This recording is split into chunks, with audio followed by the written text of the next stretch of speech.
এই বান্দা নিয়মিত সূরা মুলক তেলাওয়াত করতে বিদায় তাকে তুমি জাহান্নাম থেকে বাঁচায়া দাও। আমার আল্লাহ তখন বলবে সূরা রে, তার তো আরো গুনাহ আছে, এই গুনার কি হবে? আমার আল্লাহর সঙ্গে তখন সূরা মুলকে জেরা করবে, ঝগড়া করবে। সূরা মুলক বলবে, আল্লাহ হে প্রভু আমার, হয়তো তাকে জাহান্নাম থেকে বাঁচায়া দাও, নতবা আমাকে কোরআন থেকে বাদ দিয়ে দাও। সুবহানাল্লাহ। কবরে শান্তি পেতে হলে আমাকে আপনাকে 5 ওয়াক্ত নামাজ ঠিকমতো পড়তে হবে। 3 নম্বর, কবরে যদি শান্তি পেতে চান তাহলে আমাকে আপনাকে দান সদকা করতে হবে। আপনি গাড়িতে উঠতেছেন, একজন ফকির হাত পাচ্ছে, গাড়ি জাগা আগে 5টা টাকা দিয়ে নিবেন। ফজিলত আছে দুনিয়াতে থাকতেই লাভ আছে। বড় বড় আযাব গজব বিপদ থেকে আল্লাহ বাঁচায়া দিবে। সুবহানাল্লাহ। দৈনিক 5টা টাকা হইলেও দান করবেন, সারাদিনে 10টা টাকা হইলেও দান করবেন। 4 নম্বর মাধ্যম হইল তাসবিহ আদায় করতে হবে। আল্লাহ কোরআনের এক আয়াতে বলছেন, ওয়াসাব্বিহুহু বুকরাতাম ওয়া আসীলা, তোমরা সকাল সন্ধ্যায় আমি আল্লাহর নামের তাসবিহ পড়ো। বুঝে থাকলে বলেন, এই কথা বলছেন কে? প্রত্যেক ফরজ নামাজের পরে সুবহানাল্লাহ 33 বার, আলহামদুলিল্লাহ 33 বার, আল্লাহু আকবার 34 বার। এটাকে আরবি ভাষায় বলা হয় তাসবিহে ফাতিমি। আমার রসুলের আদরের মেয়ে ফাতেমাকে এই তাসবিহ শিখিয়ে দিয়েছেন। সুবহানাল্লাহ। রসুলের মেয়ে ফাতেমা আসছে, আয়াক আব্বা, এতদিন আপনার কাছে গোলাম বান্দি চাই নাই, কিন্তু দেখেন না আমার কাঁধের মধ্যে দাগ পড়ে গেছে। আমি কূপ থেকে রশি দিয়ে পানি উঠাইতে উঠাইতে আমার কাঁধের মধ্যে দাগ পড়ে গেছে, হাতের মধ্যে দাগ পড়ে গেছে। আপনার মেয়ের প্রতি কি আপনার একটু দয়া হয় না? এতদিন চাই নাই, এখন যুদ্ধের পরে আপনার কাছে কিছু গনিমতের মাল হস্তগত হয়েছে, দেয়া যায় না? 2-1টা গোলাম বান্দি, বুখারীর বর্ণনা। এখন রসুল কয়, হ্যাঁ ফাতেমা, তুমি কি আমার কাছে তাসবিহ চাও নাকি গোলাম বান্দি চাও? তুমি যদি আমার কাছে গোলাম বান্দি চাও আমি তোমাকে গোলাম বান্দি দিয়ে দিব, কোনো সমস্যা নাই। কিন্তু তুমি যদি চাও আমি তোমাকে এমন একটা তাসবিহ শিখাইয়া দেব, প্রত্যেক ফরজ নামাজের পরে যদি এই তাসবিহ আদায় করতে পারো, গোলাম বান্দি দিয়ে কাজ করায়া যত বরকত হবে, এই তাসবিহ আদায় করার মাধ্যমে তোমার সেম বরকত হবে। সুবহানাল্লাহ। তাহলে এই তাসবিহ পড়লে দুনিয়াতেও কাজের মধ্যে বরকত হয়, দুনিয়াতেও আসানি হয়, আখিরাতেও আসানি হয়। এই জন্য এই তাসবিহ পড়ার দরকার আছে নাকি নেই? 5 নম্বর সর্বশেষ, কবর আযাব থেকে যদি বাঁচতে চান, কবরে যদি শান্তি চান, আজীবন ইসলামের পক্ষে থাকবেন। ইসলামের পক্ষে থাকলে আমার আপনার কবরের শান্তি দিবেন কে? আপনারা জানেন নাজ্জাশী একজন বাদশা ছিল আবিসিনিয়ার। উনি ছিলেন খ্রিস্টান, ঈসা নবীর ধর্মের বিশ্বাসী ছিল, কিন্তু মুসলমানদেরকে আশ্রয় দেওয়ার কারণে, মুসলমানদেরকে এমনইভাবে তার রাষ্ট্রের মধ্যে থাকার সুযোগ করে দেওয়ার কারণে আমার আল্লাহ নাজ্জাশী প্রেসিডেন্টের মৃত্যুর সংবাদ জিব্রাইল দিয়ে পাঠায়া দিছে। সুদূর মদিনা থেকে রসুল মদিনা থেকে নাজ্জাশী বাদশার গায়েবানা জানাজা পড়েছেন। রসুল নবী হলেন 1 বছর, 2 বছর, 3 বছর, 4 বছর। 4র্থ বৎসরে শেষের দিকে যারা নতুন মুসলমান হয়েছে তাদের উপর অত্যাচার শুরু হয়েছে, কিন্তু অত্যাচারটা এক জায়গায় রয় নাই, বাড়তেছে বাড়তেছে বাড়তেছে। নবুয়তের 5ম বছর মাঝের দিকে অত্যাচার এত পরিমাণ বাড়ছে, সাহাবীরা আর অত্যাচার সহ্য করতে পারতেছিলেন না। বুঝে থাকলে বলেন, এই যে অত্যাচার হয় এটা আমার আল্লাহ দেখে কি দেখে না? কেমন অত্যাচার হলো? কাউকে জ্বলন্ত আঙ্গারের মধ্যে চিৎ করে শোয়া বুকের মধ্যে ভারী পাথর দিয়া চাপা দিয়া থুয়ে রাখত। আবার দেখা যেত কারো গলার মধ্যে রশি লাগায়া গোড়ার লেজের সাথে বেঁধে গোড়া ছেড়ে দিত, যত স্পিডে পারো দৌড়া। এমন ঘটনাও আছে, আম্মার ইবনে ইয়াসির রাদিয়াল্লাহু তাআলা আনহু, এই আম্মার এই সাহাবী অত্যাচারে অতিষ্ঠ হইয়া রাসূলকে বলে, ইয়া রাসূলুল্লাহ মাতা নাসরুল্লাহ, আপনাকে জিজ্ঞাসা করলে বলেন আল্লাহর সাহায্য আসবে। নবী গো, আমি আপনার কাছে জানতে চাই মাতা নাসরুল্লাহ, আল্লাহর সাহায্যটা কবে আসবে? বুঝে থাকলে বলেন অত্যাচার কম হচ্ছে না বেশি হচ্ছে? অতিষ্ঠ হয়ে বলছে মাতা নাসরুল্লাহ, কোরআনের আয়াত।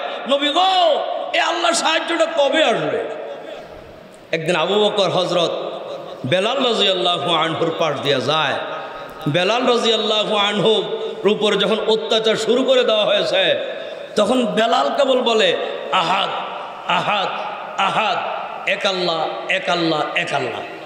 হযরত আবু বকর যাওয়ার সময় বলে, এ বেলাল আস্তে বল, আল্লাহ জোরে বললেও শুনে, আস্তে বললেও শুনে। তুমি যত বেশি আল্লাহর নাম জোরে বলো, বেঈমান উমাইয়া বিন খালফ তোমার উপরে অত্যাচারের স্টিম রোলার বাড়ায়া দেয়, সুতরাং আস্তে বললে তো অত্যাচারটা একটু কম হয়। হযরত বেলাল বলে, যান, ওয়াদা দিলাম আর জোরে ডাকবো না। কিছুক্ষণ পর আয়া দেখে আবারও বেলাল জোরে জোরে আল্লাহর নাম ডাকে। হযরত বেলালকে আবু বকর বলে, বেলাল কিছুক্ষণ আগে না করলাম, তুমি বলছো যে আজ জোরে করবে না, এখন জোরে করতেছো কেন? হযরত বেলাল তখন বললেন, হ্যাঁ আবু বকর, বেঈমান উমাইয়া বিন খালফ যখন আমার উপরে আঘাত করে আবু বকর, তখন যখন নাকি আমি আহাদ নামটা উচ্চারণ করে, তখন আমি বেঈমানের নির্যাতন আর অনুভব করতে পারি না। সুবহানাল্লাহ। আমাকে যখন অত্যাচার চালায়, তখন আমি যখন আমার আল্লাহর জোরে ডাকি, তাৎক্ষণিক আমার নির্যাতন হালকা করে দেয় কে? আল্লাহ। এই জন্য আমি জোরে জোরে আল্লাহকে ডাকি। এভাবে করে বলতে গেলে শেষ হবে না, রাতকে রাত দিনকে দিন বলা যাবে। এইভাবে যখন অত্যাচার শুরু হয়ে গেল, আমার আল্লাহ সূরা কাহাফ নাজিল করে দিলেন। সূরা কাহাফের মধ্যে আমার আল্লাহ 3টা ঘটনা বলেছেন। বুঝে থাকলে বলেন কয়টা ঘটনা বলেছেন? 3টা ঘটনাই মুসলমানদেরকে সান্ত্বনা দেওয়ার জন্য। 1 নম্বর ঘটনার আলোচনা করেছেন আসহাবে কাহাফ।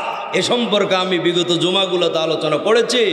যখন নাকি 7 জন যুবককে ওই যে কাফের প্রেসিডেন্ট ঈমান ছাড়তে বাধ্য করলো, তখন ওই 7 যুবক সিদ্ধান্ত নিছে, যেই দেশের মধ্যে ঈমান নিয়ে বেঁচে থাকতে পারবো না, এই দেশে আমরা থাকবো না, আমরা হিজরত করে চলে যাব।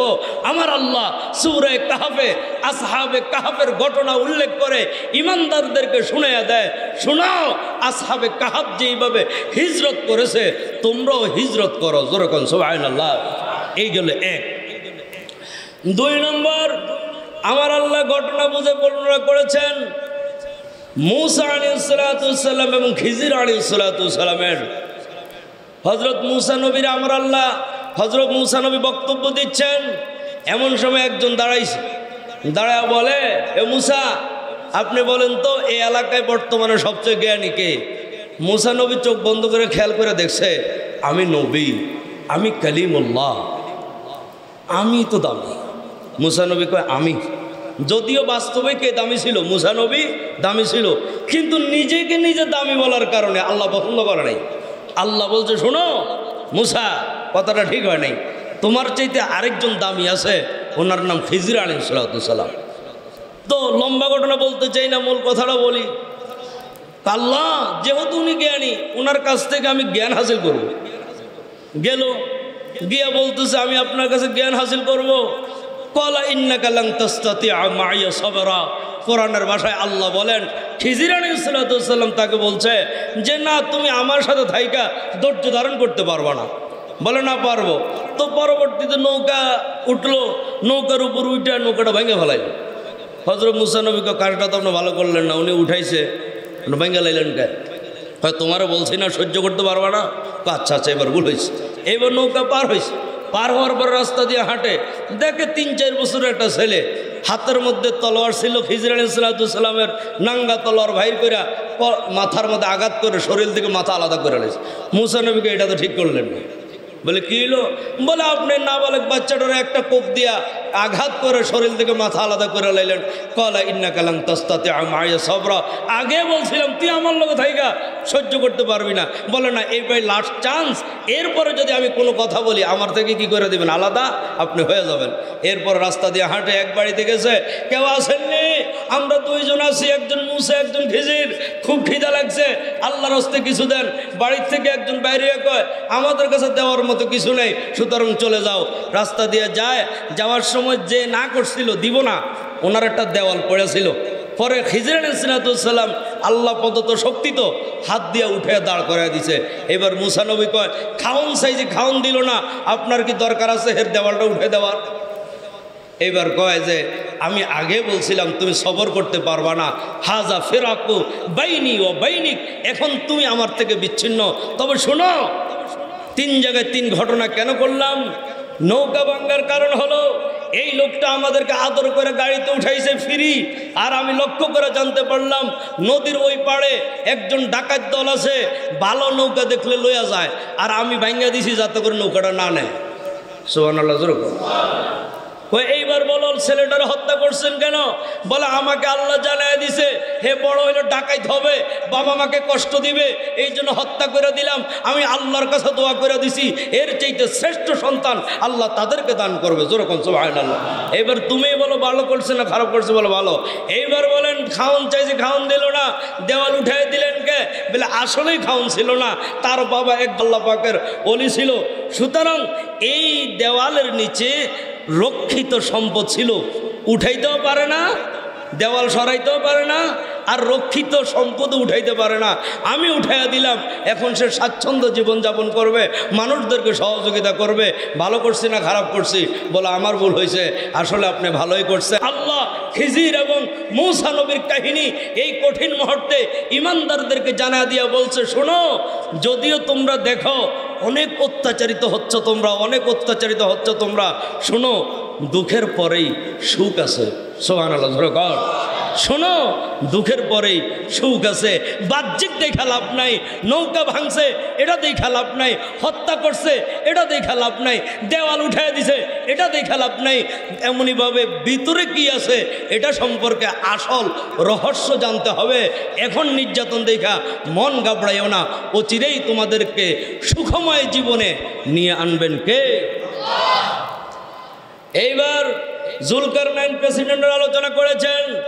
আপনারা জানেন তাম পৃথিবী পরিচালনা করেছিলেন একজনের নাম জুলকারনাইন বাদশাহ। আমরা তাকে বাদশাহ সেকান্দর বলে চিনি। উনি একদম পৃথিবীর শেষ মাথায় চলে গেছে।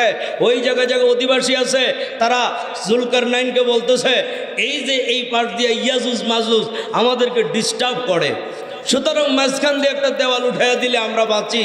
জুলকারনাইনের মাধ্যমে আল্লাহ তাআলা দেওয়াল উঠাইয়া দিলেন, তাদেরকে মহা বিপদ থেকে উদ্ধার করলেন। আল্লাহ পাক এই জুলকারনাইনের আলোচনা কইরা ইমানদারদেরকে বুঝাইতেছেন শোনো, অচিরে আল্লাহ পাক এমন এমন লোক তৈরি করবে যারা তোমাদের পাশে দাঁড়াইবে। যেরকম সুবহানাল্লাহ। ঠিকই দেখা যায় ওমর মুসলমান হয়েছে, ঠিক কেন বলেন? হামজা মুসলমান হয়েছে, শক্তিশালী সাহাবীরা মুসলমান হয়ে ইসলামের পক্ষে দাঁড়াইছে। মুসলমান ভাইরা বুঝে থাকলে বলেন, 1 নম্বর নির্দেশ আল্লাহ দিয়েছিলেন হিজরত করতে হবে। কি করতে হবে? যেরকম হিজরত। এখন আল্লাহ রসুল ভাবলেন কোন দেশে পাঠানো যায়। সিদ্ধান্ত হইল যে আবিসিনিয়ার প্রেসিডেন্ট নাজ্জাশী অত্যন্ত ধর্মপরায়ণ, অত্যন্ত ইনসাফগার বাদশাহ। এখন সিদ্ধান্ত হলো যে তোমাদেরকে চলে যেতে হবে আবিসিনিয়া। 12 জন পুরুষ 4 জন মহিলা, মোট 16 জন রাত্রের গভীরে এমনইভাবে আরব সাগরে পাড়ে গিয়ে দেখলেন আল্লাহর কুদরত, 2টা ব্যবসায়ী জাহাজ দেখা যায়। ওই ব্যবসায়ী জাহাজে করে তারা আবিসিনিয়া চলে গেছে। যেরকম সুবহানাল্লাহ। মুশরিকেরা জানতে পারলো, এভাবে করে তারা আবিসিনিয়ার দিকে রওনা হয়ে গেল। তারও পিছনে একটা জাহাজ ছেড়েছে, কিন্তু পারল না। এর আগেই তারা মুসলমানরা আবিসিনিয়া চলে গেল। আবিসিনিয়ার মধ্যে গিয়া ওখানে স্বাচ্ছন্দ্যে জীবনযাপন করতে আরম্ভ করলো। এই দিক দিয়ে ওই বছরেই রমজান মাসে আমার রসুল খানায় কাবার সামনে গেলেন। খানায় কাবার সামনে যাইয়া কোরআনুল কারীম তেলাওয়াত করা শুরু করলেন। সূরা নজম তেলাওয়াত করা শুরু করলেন। সূরা নজম, সূরা নজম আমার রসুল যখন খানায় কাবার সামনে তেলাওয়াত করে, তখন কাফেররা দৌড়ায়া দৌড়ায়া আমার রসুলের সামনে এসে কোরআন শুনতে শুরু করছে। সুবহানাল্লাহ। অথচ এই কোরআনের বিরোধিতা এতদিন, কোরআন শুনবে না। তারা বলে কোরআন শোনা যাবে না। সূরা হামিম সেজদার 26 নম্বর আয়াতে আল্লাহ কাফেরদের কথা তুলে ধরে বলছেন, ওয়াকালাল্লাযীনা কাফারু লা তাসমাউ লিহাযাল কুরআন ওয়ালগাউ ফীহি লাআল্লাকুম তাগলিবুন। মুহাম্মদ যখন কোরআন তেলাওয়াত করতে থাকবে, শুনবা তো দূরের কথা, উল্টা হট্টগোল শুরু করে দিবা যাতে মুহাম্মদ তেলাওয়াত করতে না পারে। কিন্তু দিল ঘুরানোর মালিক কে? আল্লাহর নামটা জোরে কর না। দিল ঘুরিয়ে দেওয়ার মালিক আল্লাহ। আল্লাহর নবী কাবা ঘরের সামনে যাইয়া রমজান মাসে সূরা নজম তেলাওয়াত শুরু করে দিয়েছে। আল্লাহর নবীর কণ্ঠ এত সুন্দর কণ্ঠ ছিল রে, ঘন্টাকে ঘন্টা কোরআনুল কারীমের তেলাওয়াত শুধু মুসলমানরা শুনতো এমন না, কাফেররা পর্যন্ত আমার রাসূলের তেলাওয়াত গোপনে গোপনে শুনতো। সুবহানাল্লাহ। আল্লাহর নবী যখন কোরআন তেলাওয়াত করে সূরা নজম, কাফেররা কাবা ঘরের সামনে চতুর্দিকে ভিড় কইরা পৈতলিকরা কোরআন তেলাওয়াত শুনতেছে। হঠাৎ করে যখন সূরা নজমের শেষের দিকে সেজদার আয়াত আসলো, আমার রাসূল সেজদায় পড়ে গেছে। আমার রাসূল সেজদা করছে আল্লাহকে, আর কাফেররা অনিচ্ছাই রাসূলের সঙ্গে সেজদায় পড়ে গেছে। সুবহানাল্লাহ। মুসলমান ভাইয়েরা, দৃশ্যটা কেমন ছিল? রাসূল কোরআন তেলাওয়াত করেন। আপনারা জানেন কোরআনুল কারীমের 114 সূরার মধ্যে 14টা সেজদা আছে। সেজদার আয়াত আসতে দেরি হয়, মুসলমানদেরকে সেজদা করার জন্য আমার আল্লাহ হুকুম করেছেন। সূরা নজমের মধ্যে একটা সেজদার আয়াত আছে। আমার রাসূল যখন সেজদার আয়াত পড়লেন আর সেজদার মধ্যে চলে গেলেন, রাসূলের দেখা দেখি কাফেররাও অনিচ্ছায় সেজদার মধ্যে পড়ে গেল। সেজদা থেকে মাথা উঠানোর পরে তারা কয়, হায় এটা কি হইল? সুবহানাল্লাহ জোরে কর। তারা কয়, হায় এটা কি হলো? নিজেকে আড়াল করতে চায়, নিজেকে লুকাইবার চায়। যেই মাত্র এলাকার মধ্যে ছড়ায় ছিটে গেল মুহাম্মদের সঙ্গে অমুক অমুক মূর্তি পুজো করা সেজদা করছে, তিরস্কার শুরু করে দিছে, ঠাট্টা মস্করা শুরু করে দিছে। এমনিতে যারা সেজদা করছে তারা ডেকে ডেকে বলে, আমরা কেন সেজদা করছি জানো নি? মুহাম্মদ আমাদের মূর্তিদেরকে সম্মান করেছে, মুহাম্মদ আমাদের মূর্তিদেরকে শ্রদ্ধা করেছে। মুহাম্মদ বলছে, এই মূর্তি পূজা যদি করতে পারি, এই মূর্তি পূজার মাধ্যমে কিয়ামতের মাঠে জাহান্নাম থেকে বেঁচে যাব। নাউজুবিল্লাহ। মুসলমান ভাইরা, বুঝে থাকলে বলেন, তারা যে কথাটা প্রচার করলো এটা কি সত্য নাকি মিথ্যা? মিথ্যা সংবাদ প্রচার করছে। কেন? নিজেদের আত্মরক্ষার জন্য। অপমান আর সহ্য করা যায় না, ঠিক কিনা জোরে কর। এই দিক দিয়ে তারা যখন সেজদা করলাম, ওই যে হাবশা দেশে মুসলমান 16 জন গেছে, তাদের কাছে একটা মিথ্যা সংবাদ গেছে। তারা বলে কাবা ঘরের সামনে রাসূল যখন তেলাওয়াত করে, রাসূলের তেলাওয়াত শুইনা কাফেররা মুসলমান হয়ে গেছে। হাবশা দেশে থাকার দরকার নাই, নিজের দেশের মধ্যে ফেরত আসো। কিন্তু তারা মনে বড় আশা লইয়া মক্কার দিকে যখন রওনা হলো, 1 মাইল বাকি। 1 মাইল আসার পরে যারা জানতে পারলো তাদের সম্পূর্ণ ঘটনাটা মিথ্যা, এটা সত্য নয়, ওইখান থেকে কয়েকজন মুসলমান আবার হাবশা দেশে চলে গেল। আর যারা গেল না তাদের উপরে আবারও অত্যাচারের মাত্রা বাড়ায়া দেওয়া হলো। আবার যখন অত্যাচারের মাত্রা বাড়ায়া দিছে, এইবার 82 জন পুরুষ মহিলা আবার গোপনে হাবশা দেশে চলে গেছে। এখন 2 জনকে পাঠাইছে মক্কার নেতারা, একজনের নাম আমর ইবনুল আস, আরেকজনের নাম আব্দুল্লাহ ইবনে রবিয়া। এই দুইজন ছিল খুবই বুদ্ধিমান। এই দুইজন বুদ্ধিমানকে বলছে, শোনো, হাবশা দেশে যাইয়া নাজ্জাশী বাদশার কাছে হাদিয়াগুলো দিবা, আর দিয়া বলবা, তোমরা তো যেহেতু জ্ঞানী মানুষ, কথা ভালো করে বুঝাইয়া বলতে পারবা, বলবা যে আমাদের দেশ থেকে কিছু লোক দেশের মধ্যে অরাজকতা সৃষ্টি কইরা আপনার দেশে আসছে, আমাদের দেশের প্রেসিডেন্ট ঘোষণা দিয়েছে তাকে যেন আমাদের সঙ্গে পাঠাইয়া দেওয়া হয়। কিন্তু নাজ্জাশী বাদশা কয়, এত সহজে না, আমি আগে তাদের কাছ থেকে কিছু শুনবো। সুবহানাল্লাহ। আগে আমি তাদের কাছ থেকে কিছু শুনবো। তাদেরকে নিয়ে আসা হলো। এখন মুসলমান 82 জনের মধ্যে 18 জন ছিল মহিলা, বাকিরা ছিল কি পুরুষ। তো এখন এর মধ্যে কে বক্তব্য দিবে প্রেসিডেন্টের সামনে, সত্য কথাগুলো কে তুলে ধরবে? একজন দাঁড়াইলো, তিনার নাম হলো রসুলের চাচাতো ভাই জাফর ইবনে আবি তালেব। যেরকম সুবহানাল্লাহ। জাফর ইবনে আবি তালেব ডেকে ডেকে বলেন, হ্যাঁ বাদশাহ, আমরা ছিলাম এক অন্ধকার জগতের মধ্যে, প্রতিবেশীর হক আদায় করতাম না।